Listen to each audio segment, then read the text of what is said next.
a pas de réformes dans la magistrature ou des réformes judiciaires sans amélioration de conditions de travail des magistrats. On risque de voir ces magistrats être soudoyés par des gens hyper fortunés. Dixit, la Cour d'appel de Kinshasa a confirmé jeudi la décision de la Cour de cassation congolaise qui avait annulé la condamnation de Vital Kamerhe en avril. L'ex-directeur de cabinet de Félix Tshisekedi est relaxé faute de preuves. Bonjour à tous et à tous. Nous nous rencontrons une fois de plus dans notre programme, dans notre émission Décryptage événementiel. Je vous dis bonjour, chers internautes, vous qui nous suivez dans le pays ainsi qu'ailleurs. Pour aujourd'hui, l'actualité reste dominée par la libération de l'ex-directeur des cabinets du président de la République, Vital Kamerhe, relaxé faute de preuves au niveau de la Cour d'appel de Kinshasa, Gombe. C'est pourquoi, envie de décrypter cet événement de haute envergure, de haute facture, nous recevons pour vous. Il est juriste, il est acteur socio-politique, analyste aussi au sein de la chaîne Mangouste Info. Nous avons le réel plaisir de recevoir pour vous Popon Mpungwe. Bonjour. Bonjour et merci beaucoup. Comment vous allez?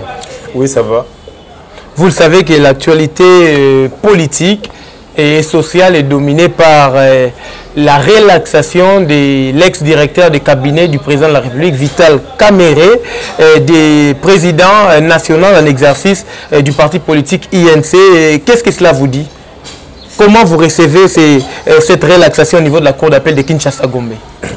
Nous pensons que c'est un non-événement, puisqu'il s'agit là, n'est-ce pas, de la fin d'une saga qui a débuté depuis des années à la suite du programme 100 jours.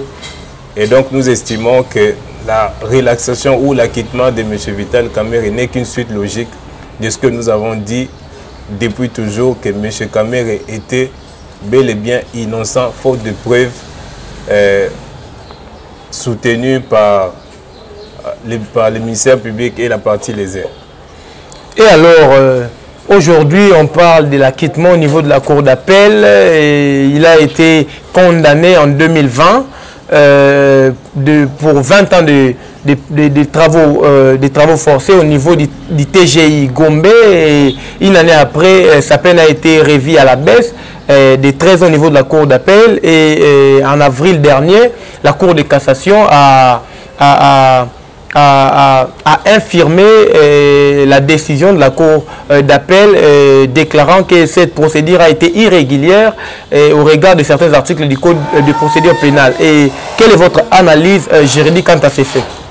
Bon, écoutez, déjà nous disons que depuis la genèse de ces dossiers, n'est-ce pas, liés au détournement des fonds alloués au projet 100 jours, la procédure n'a pas été respectée comme d'habitude, n'est-ce pas? Je vous renvoie déjà que M. Vital Kamerhe avait été invité comme renseignant et du coup, il y a eu revers de la situation dans le sens où le procureur lui a dit qu'il devait être, n'est-ce pas, retenu pour qu'il y ait enquête du dossier. Et donc, c'est la procédure, selon votre question, au cours, n'est-ce pas, du procès, nous avons eu à constater beaucoup des erreurs, n'est-ce pas? Notamment, la partie accusée qui avait du mal, n'est-ce pas, à entrer en possession de certaines pièces. Et nous avons constaté même qu'un jour du procès, les juges avaient même l'intention, n'est-ce pas, de refuser n'est-ce pas, la remise de l'affaire, mais en fin de compte, il avait accepté. Et donc, je dirais la procédure, selon votre question, sur 100%, la procédure a été respectée à 70%. La procédure a été respectée à 70%, et donc c'est ça. Alors, essayez un peu de nous parler un peu de la genèse du procès 100 jours, parce que vous le savez que c'est l'un des procès les plus médiatisés de ces 2 dernières décennies en République démocratique du Congo. Et il s'agit d'un haut fonctionnaire de l'administration publique, notamment il a assumé les fonctions du directeur des cabinets, et dans un passé récent ici, il a été plusieurs fois conseiller des ministres et président de l'Assemblée nationale. Il a été même le directeur des campagnes, des Joseph Kabila en 2006. Alors, si vous pouvez parler, vous pouvez donner un bref aperçu sur la genèse du procès 100 jours. Que diriez-vous? Oui, en fait, le procès 100 jours, n'est-ce pas, est né, n'est-ce pas, de ce qu'on a considéré comme un prétendu détournement du procès 100 jours, du projet 100 jours, un projet du président de la République. Dès lors qu'il était élu, après avoir prêté serment, il devait, n'est-ce pas, organiser une politique, n'est-ce pas, de la nation pendant ces premiers 100 jours. C'est à la suite, n'est-ce pas, que des fonds ont été décaissés sur certains projets. Et donc, il y a eu des suspicions selon lesquelles il y aurait eu détournement, n'est-ce pas. C'est à la suite de ces suspicions, n'est-ce pas, que M. Fidel Kamere a été cité comme étant auteur, n'est-ce pas, de ces détournements, notamment avec ses co-accusés. Et donc, c'est parti de là. Nous avons constaté, n'est-ce pas, la médiatisation du procès, et jusqu'à ce que les phases du procès soient respectées. Et aujourd'hui, nous sommes à l'acquittement. Et une question qui interpelle plus d'un Congolais, en fait, pourquoi ces procès avaient-ils besoin d'être très médiatisés, surtout que ça a été sur la chaîne nationale? Oui, écoutez, en fait, il y avait un régime qui venait d'entrer en fonction, n'est-ce pas, qui venait d'entrer au pouvoir, et ce régime avait prôné ce qu'on appelait l'état de droit. Et donc, dès lors qu'il y avait un grand dignitaire de ce pays soupçonné d'être auteur d'un détournement de fonds, donc il fallait au fait essayer de donner une sorte de leçon pédagogique à la population congolaise. Et donc la médiatisation de ces procès 100 jours avait d'abord une nature pédagogique, puisque j'estime que c'est à la suite de ces procès que beaucoup de jeunes, n'est-ce pas, ont eu cette envie d'aller à la faculté de droit. Et au-delà de ça, c'était aussi une occasion, n'est-ce pas, d'attester, n'est-ce pas, qu'il y avait la politique, qu'il y avait l'instauration de l'état de droit qui était en train d'être implémenté en pays démocratique du Congo. Et bien au-delà des autres considérations, il y avait aussi des fins politiques, n'est-ce pas, qui étaient de nuire, n'est-ce pas, à M. Vital Kamere.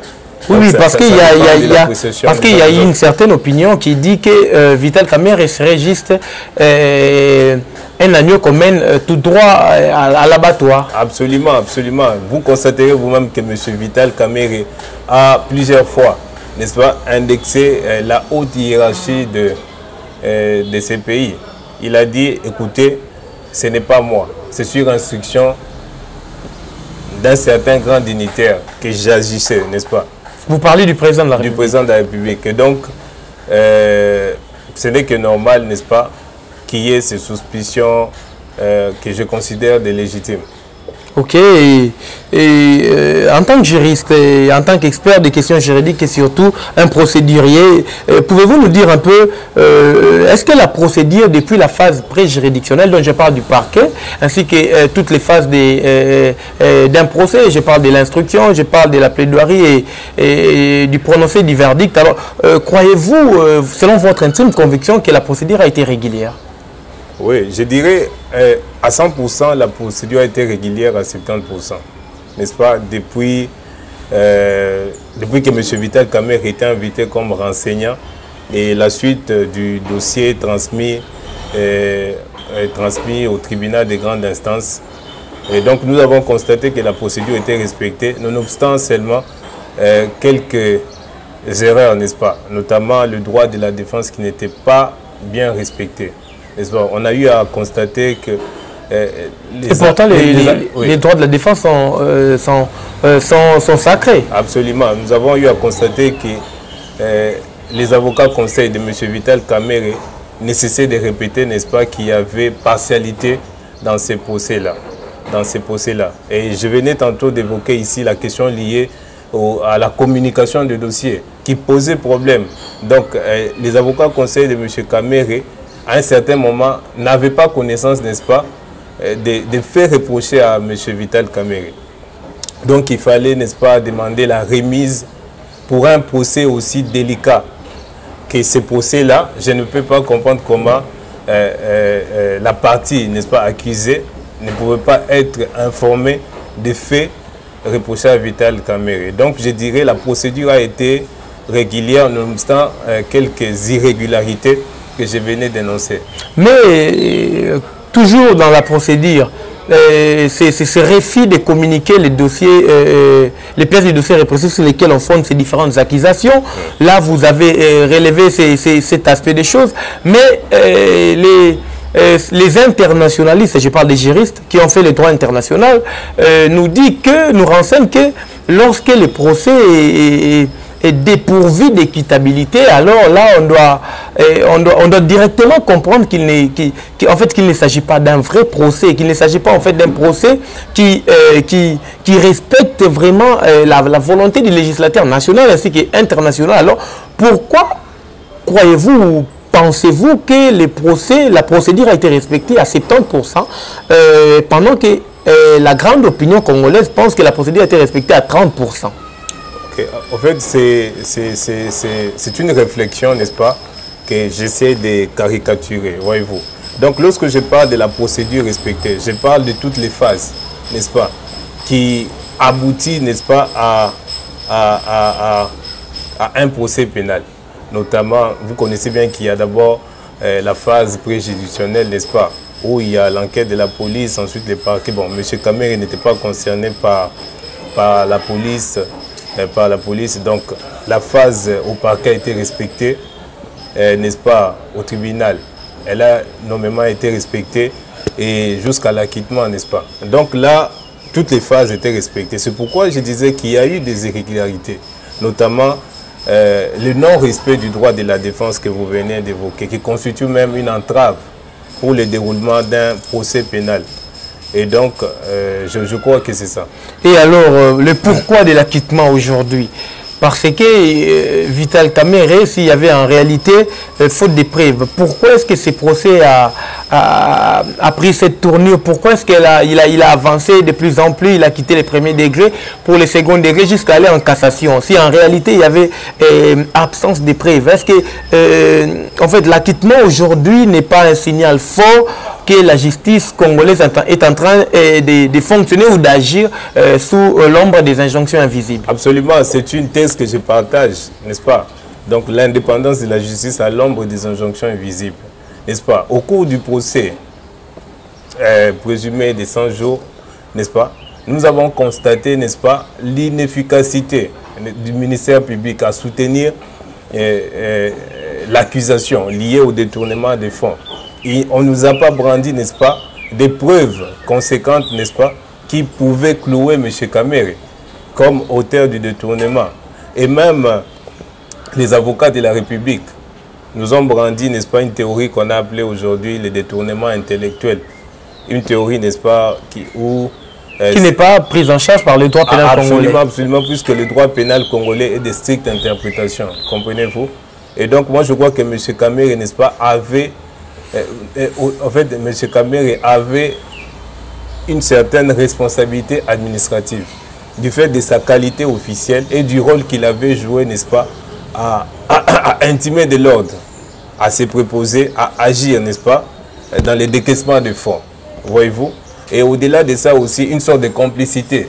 Je vous rappelle que M. Mouima Jano, je crois, s'est déplacé avec des billets de banque, n'est-ce pas, dans sa mallette vers Boma, alors qu'il est interdit. Il y a une somme qui est déterminée pour tout déplacement. Et pourtant, en fait, les droits financiers congolais est un droit fondamentalement bancaire. Absolument, absolument. Les transactions, n'est-ce pas, se font aujourd'hui au niveau de la banque. Donc, du fait déjà de la qualité de M. Kamerhe et d'avoir accepté, n'est-ce pas, que M. Jano Mouima se comporte d'une certaine façon, n'est-ce pas, il y a une sorte de complicité. Alors, donc c'est ça. Alors, je crois qu'aujourd'hui, rendre la responsabilité du détournement à M. Vital Kamerhe n'était qu'une erreur, n'est-ce pas? N'était qu'une erreur puisque jusqu'à la fin du procès, nous n'avons jamais vu, n'est-ce pas, des preuves conséquentes qui montraient l'intervention ou en fait, l'intervention directe de M. Vital Kamerhe en touchant ces fonds. Je vous rappelle que M.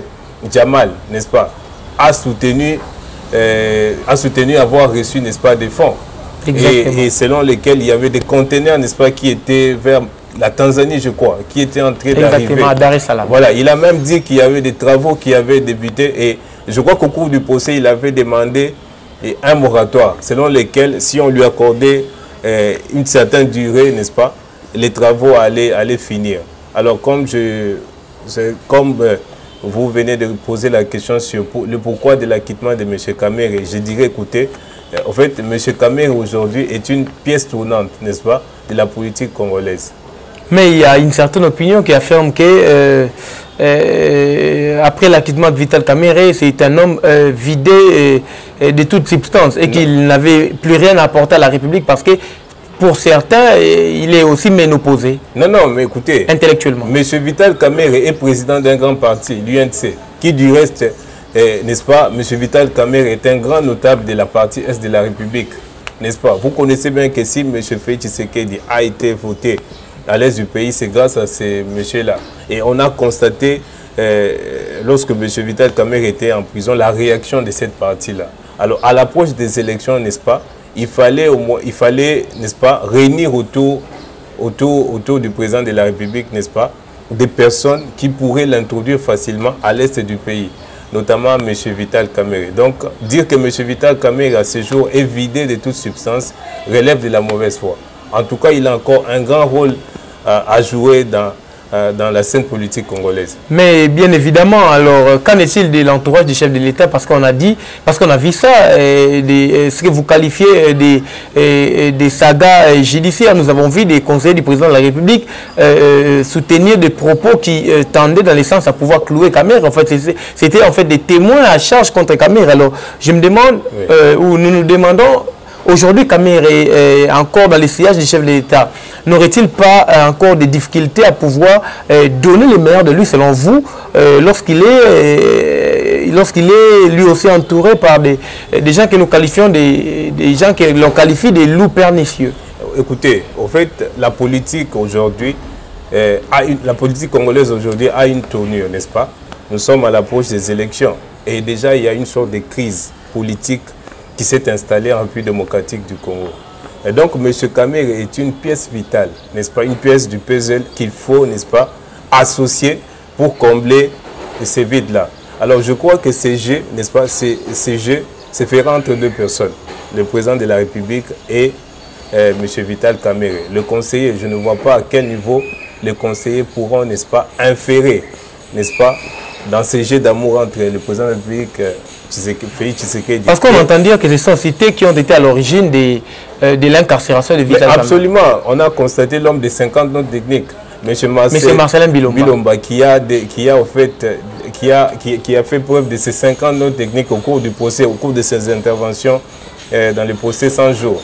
Et lorsque vous regardez ces affirmations, écoutez, il a dit une fois, vous n'allez pas vous en sortir. De tels propos, n'est-ce pas, frisent, n'est-ce pas, au fait, de tels propos, n'est-ce pas, nous permettent d'affirmer une sorte de complot, n'est-ce pas, qui avait été concocté à l'endroit de M. Vital Kamerhe pour le clouer.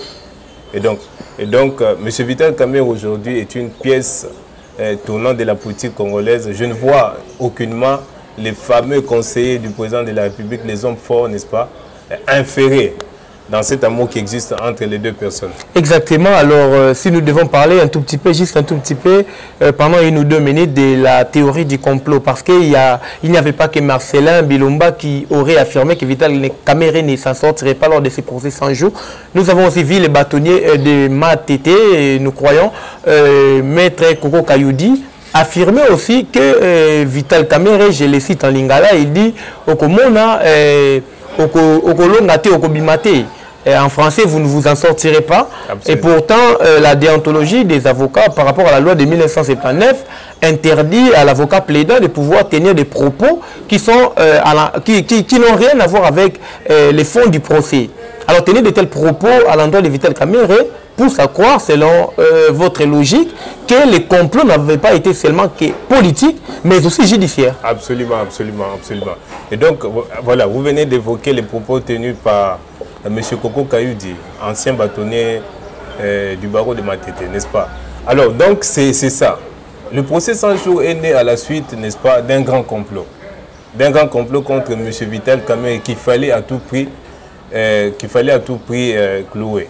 Et donc c'est cette suite logique, n'est-ce pas, que des personnes ont été recrutées pour des fins, n'est-ce pas, politiques, pour des fins de nuire à la personne de M. Vital Kamerhe. Vous avez évoqué, monsieur, est-ce que c'est concevable, n'est-ce pas, qu'un avocat de surcroît, comme M.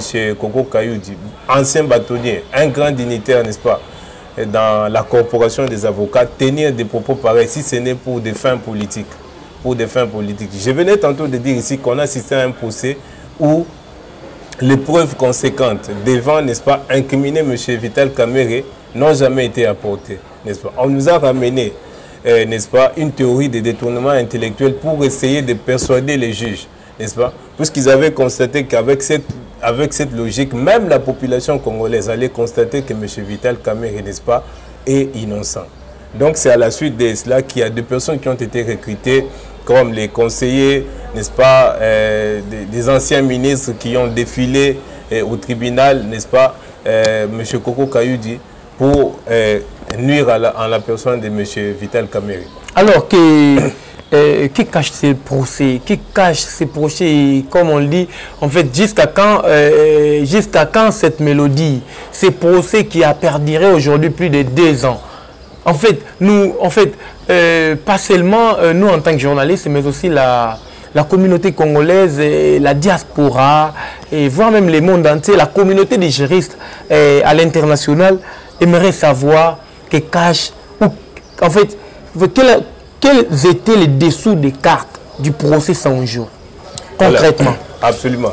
En fait, les dessous de cartes du procès 100 jours étaient d'abord, n'est-ce pas, de nuire à M. Vital Kamerhe qui devenait indésirable, n'est-ce pas, au palais de la nation. Pourquoi indésirable s'il était une pièce tournante, selon vos Absolument, mais on a constaté, n'est-ce pas, il y avait une certaine opinion qui disait que M. Vital Kamerhe s'arrogeait le droit d'agir, n'est-ce pas, au nom du président de la République. M. Vital Kamerhe avait des prétentions, n'est-ce pas, de substituer la personne du président de la République, n'est-ce pas, pour enfin se montrer égal à lui-même, égal au président de la République. M. Vital Kamerhe au fait, ne garantissait pas les intérêts de certains locataires du palais de la nation.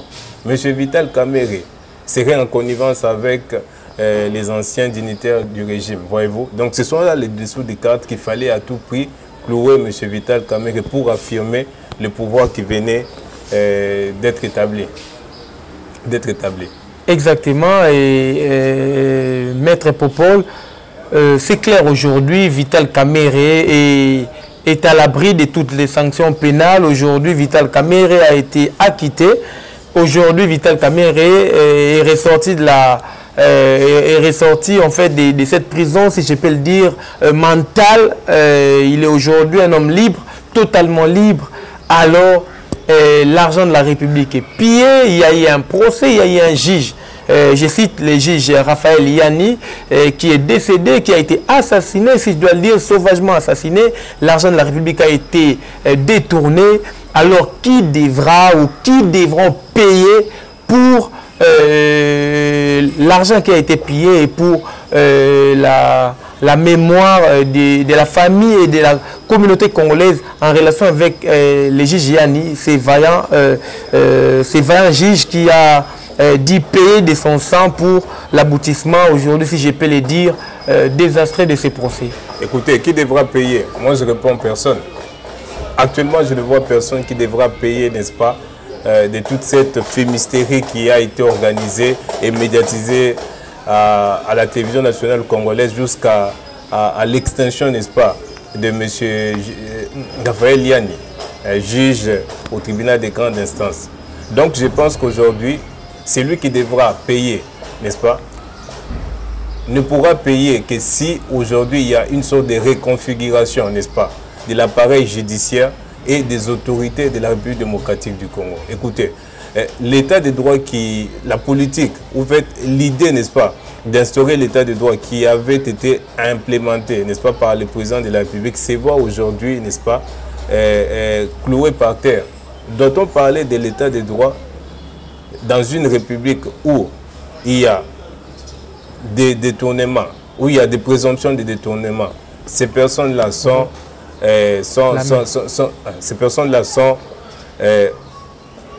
traduites en justice. Ces personnes-là sont accusées, condamnées même, et à la fin, ces personnes sont relaxées, alors qu'il n'y a aucun motif qui a été avancé.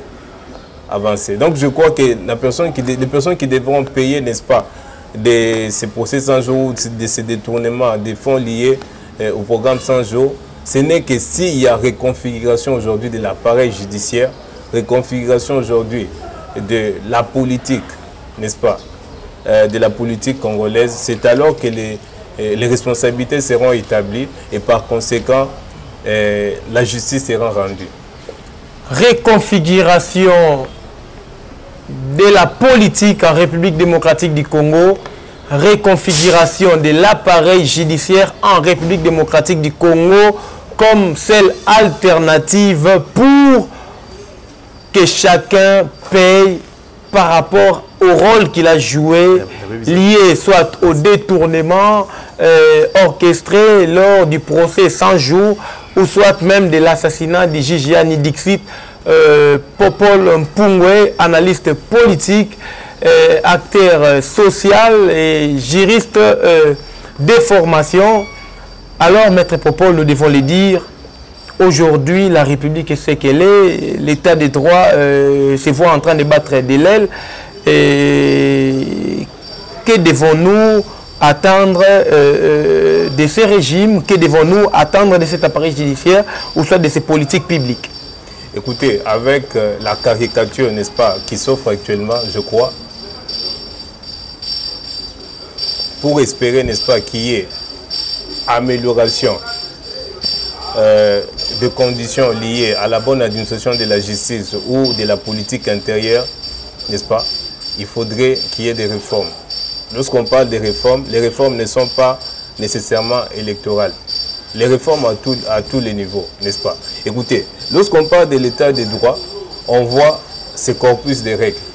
En fait, ces corpus de règles-là sont prises, n'est-ce pas,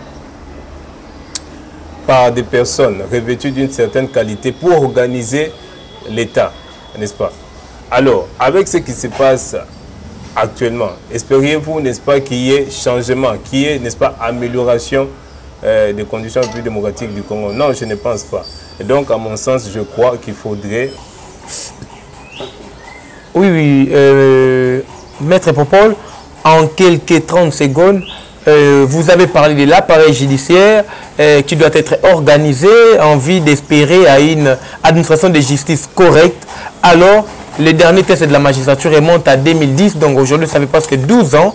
Ces jeunes gens qui terminent ont du mal à pouvoir passer les concours selon l'article 2 du statut des magistrats congolais pour être admis au sein de la magistrature. Alors, qu'est-ce que vous pouvez dire en quelques 30 secondes en ce qui concerne la magistrature congolaise? Et donc, j'invite le gouvernement et par ricochet le président de la République qui est chef de l'exécutif, n'est-ce pas, à s'approprier, n'est-ce pas, de cette question. Écoutez, il y a 12 ans, qu'il y a eu concours des magistrats. On estime que pendant 12 ans, certains magistrats sont restés, n'est-ce pas, sont restés à leur siège sans être...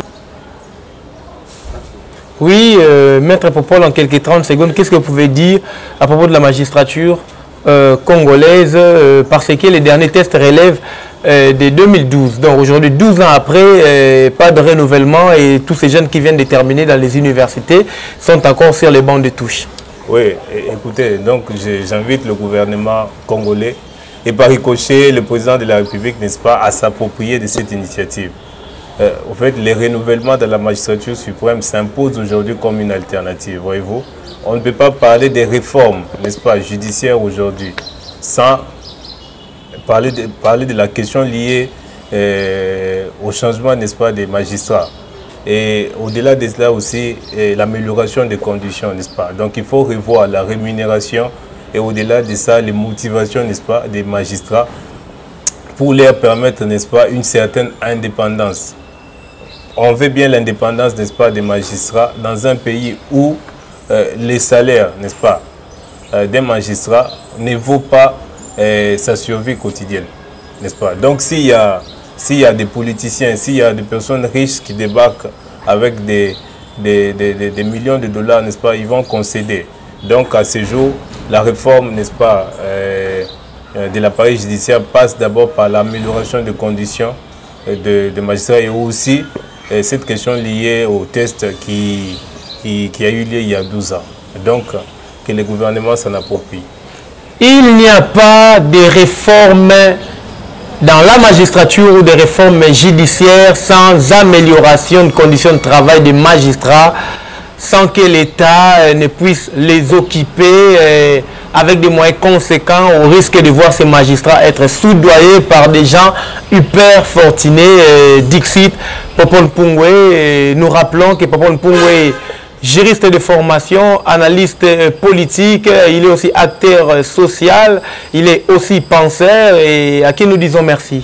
Je vous remercie pour cette énième confiance en ma personne. J'espère bien que nous allons continuer dans cet élan. Merci. Merci beaucoup. C'est pourquoi nous vous disons aussi merci, vous tous qui nous suivez de partout. Nous vous demandons de pouvoir liker, de pouvoir vous abonner, de pouvoir rester branchés sur notre chaîne. Comme nous le disons, c'est la chaîne de l'espoir et du renouvellement de l'intelligence des médias congolais. C'est pourquoi protégez-vous pendant cette période de pandémie universelle, de pandémie à Covid-19. Sachez que chaque jour compte, chaque jour est une vie. Merci.